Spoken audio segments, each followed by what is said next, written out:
Bonjour la famille, bienvenue sur cette nouvelle vidéo. Aujourd'hui, on se retrouve pour la première partie de la séance lower sur l'exercice que vous ne faites jamais. On se retrouve tout de suite pour la démonstration. Pour le Zercher Squat, David s'est mis dos à la cage pour qu'on puisse vous montrer le mouvement. En revanche, vous, mettez-vous face à la cage à squat. David, je vais te laisser t'avancer, les pieds écartés de largeur du bassin. On place la barre sur le pli du coude, on décroche la barre.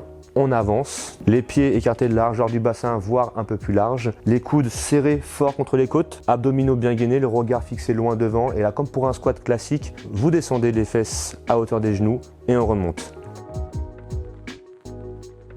Le gros avantage du Zercher Squat est qu'il va vous permettre de travailler vos muscles profonds de la ceinture abdominale, à savoir le transverse et les lombaires, ce qui va vous permettre de renforcer au mieux votre tronc et par la suite d'améliorer votre stabilité sur votre squat.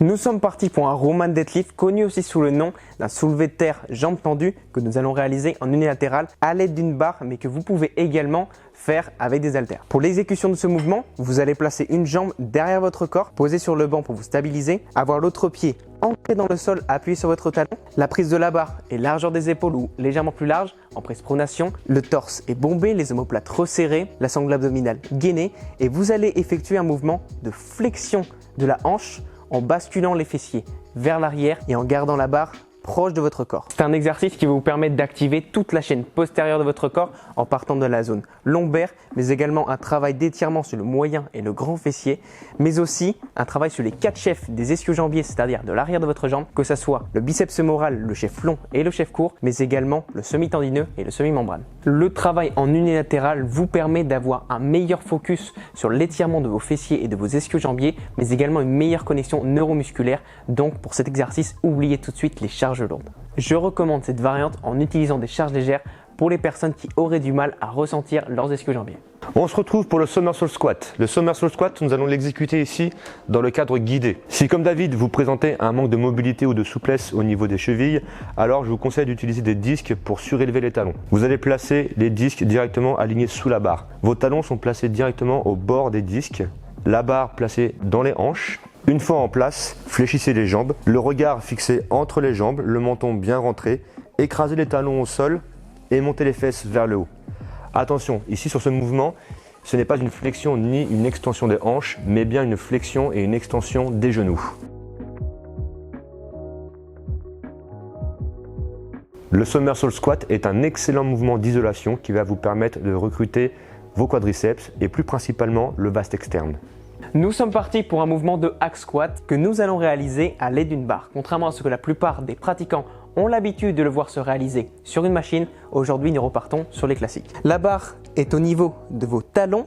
Vous allez insérer des poids à chaque extrémité pour faciliter la prise à la barre. La différence avec un soulevé de terre où la barre serait placée devant votre corps, le but ici est de travailler un maximum les muscles inférieurs et de limiter la flexion lombaire. Nous avons utilisé juste ici un tapis surélevé les talons. Si vous n'en avez pas à disposition, vous pouvez également utiliser des poids ou si vous en avez, des chaussures d'haltérophilie. Kevin, je vais te laisser attraper la barre, prise pronation, légèrement plus large que les hanches.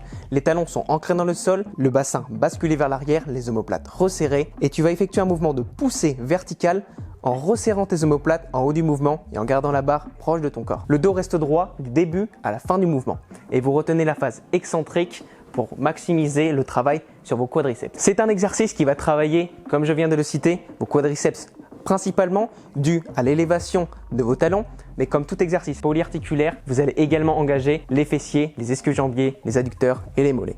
Le premier avantage de cet exercice est la position de la barre par rapport à votre corps qui va limiter les tensions au niveau des lombaires dues à une bonne posture. Deuxième avantage, le recrutement maximal de vos quadriceps dû à une amplitude complète. Cette vidéo est terminée, on espère encore une fois qu'elle vous aura plu. N'hésitez pas à liker et à partager un maximum, donnez votre avis en commentaire et surtout activez la cloche et abonnez-vous pour ne rien louper de ce qui arrive. On se retrouve la prochaine fois pour la suite de ces épisodes.